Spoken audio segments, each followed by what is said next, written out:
En aquella ocasión se presentaron algunos a contar a Jesús lo de los galileos, cuya sangre vertió Pilato con la de los sacrificios que ofrecían. Jesús les contestó: ¿pensáis que esos galileos eran más pecadores que los demás galileos porque acabaron así?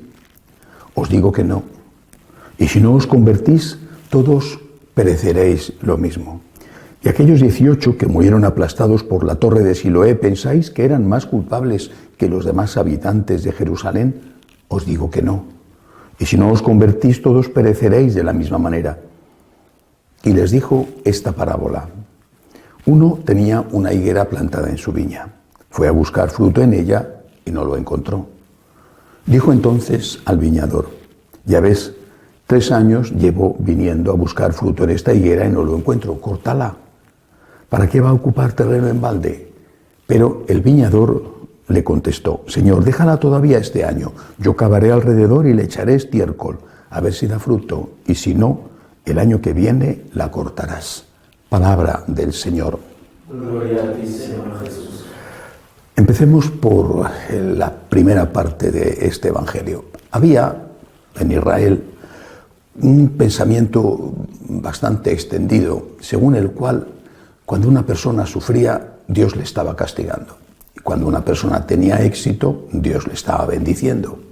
Es decir, las cosas buenas significaba que esa persona estaba siendo querida por Dios.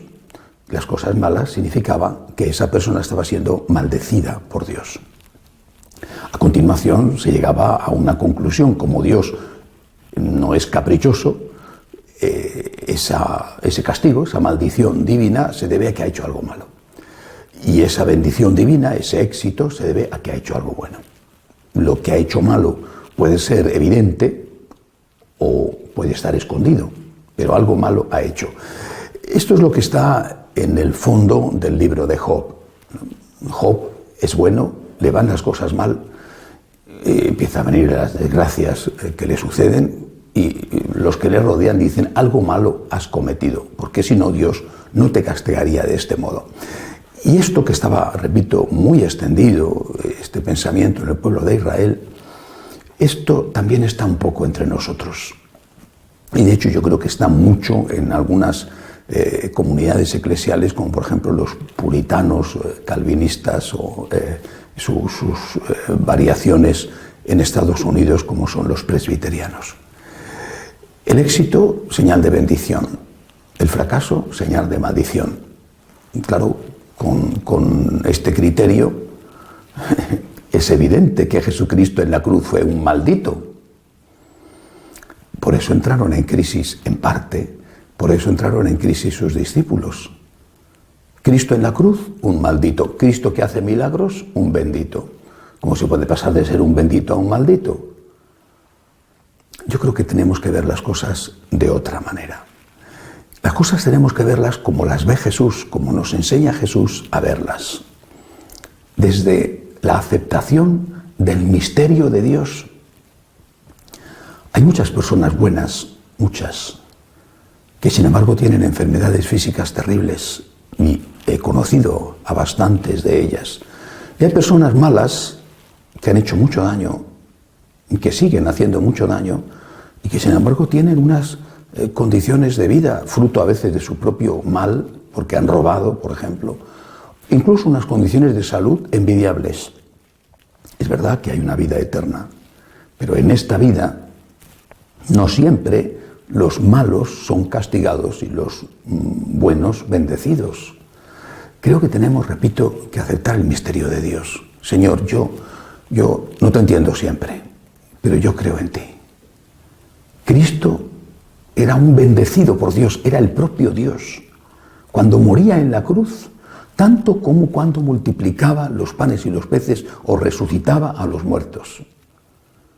No era un maldito de Dios, aunque estaba cargando con el peso de todos los pecados de la humanidad, seguía siendo Dios, seguía siendo un bendecido por Dios, porque la ontología, lo que Él era, eso no podía cambiar. Llevaría encima de sus espaldas todos los pecados repugnantes y horribles, pero Él es Dios. Por eso tenemos que abandonar esta idea de que cuando algo va mal es que Dios nos está castigando. Puede ser que sí, o sea, que a veces efectivamente Dios castiga, aunque generalmente eso lo suele dejar para la vida eterna. Más bien habría que decir que a veces las cosas van mal por culpa nuestra, es decir, son las consecuencias de nuestros errores, de nuestros pecados. Bueno, otras veces no. ¿Qué culpa tiene una persona de coger un cáncer? Dice, bueno, es que fumó o es que bebió en exceso. Y muchas veces no es así. ¿Qué culpa tiene? Por eso, de verdad, quitémonos de la cabeza la idea de que cuando algo va mal es señal de castigo de Dios. No. Aceptemos el misterio. Señor, yo no te entiendo. A veces, otras veces sí. Nadie se queja cuando le van bien las cosas. Nadie dice, Señor, ¿por qué me ocurre esto? Entro en crisis de fe porque me ha tocado la lotería, porque tengo un trabajo maravilloso, porque nadie entra en crisis de fe por eso. Bueno, y sin embargo después a la larga el éxito es más peligroso para la fe que las desgracias y el fracaso. Aceptemos el misterio, Señor, yo no te entiendo. No te entiendo, por lo menos a veces, pero yo creo en ti, yo creo en tu amor y en tu misericordia. Y me uno a ti en esta cruz que tú misteriosamente, sin entenderlo, sin saber por qué, me estás pidiendo que lleve. Ayúdame a llevarla, a no traicionarte, a no renegar de ella, porque renegar de ella sería renegar de ti. Y yo creo que solo así podemos pasar a entender la segunda parte de este Evangelio, que es la parábola de esta higuera que no daba fruto, que no estaba recién sembrada, ya llevaba un tiempo. Bueno, porque este es el fruto que el Señor nos pide. El fruto que el Señor nos pide es que estemos con Él en lo bueno y en lo malo. No podemos decirle a Dios, estaré contigo siempre que hagas todo aquello que yo te pida. Estaré contigo cuando todo me vaya bien. Estaré contigo cuando la vida me sonría. Y entonces, cuando empieces a hacerte mayor, cuando empieces a tener achaques de salud, cuando se muera un familiar, cuando tengas un problema económico, ¿te vas a alejar de Dios? ¿Qué tipo de relación es esa? Imagínate con una persona, cualquier persona, ¿no? Tú estás, pues, por ejemplo, enamorado o enamorada, o un amigo, ¿no? Y le dices a tu enamorada o a tu enamorado, novia, novio, esposo, esposa, le dices, mira, sabes, yo voy a estar contigo en la salud, pero no en la enfermedad, en la riqueza, pero no en la pobreza. Cuando te hagas mayor, yo no voy a cuidar de ti. Mira,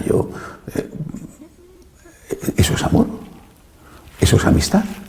Yo estaré contigo si eres bueno, si eres perfecto, y si tienes un problema o tienes un fallo, yo ya no te conozco, ya no quiero saber nada de ti. Eso es amistad. Es decir, aprendamos a dar el fruto de la fidelidad a Dios en lo bueno y en lo malo.